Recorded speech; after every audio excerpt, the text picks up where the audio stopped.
tracer T. So these are the two different commands actually, trace route and tracer T command. So you should know what will be tracer T and trace route command. So basically, what we are doing interpreting the trace messages.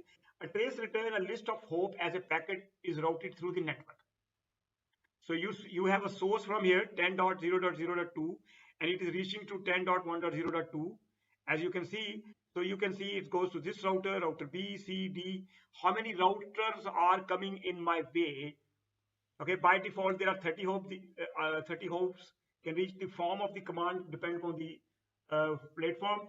The tracer T for the Windows-based operating system, trace route for the iOS and Unix based. So on the Cisco router we use trace route command, and on the Windows computer we use tracer T.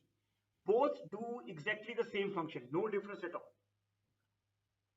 So for example, if as you can see on my Windows computer, if I say tracer T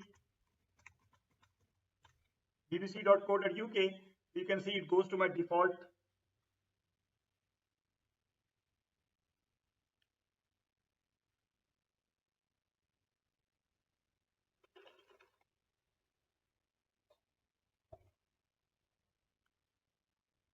okay on the Cisco router. Look at the topology we have, look at the diagram. If I trace route from here, let's say I'm sitting on the Cisco router, trace, I just have one hop away. You see, look like I directly connect.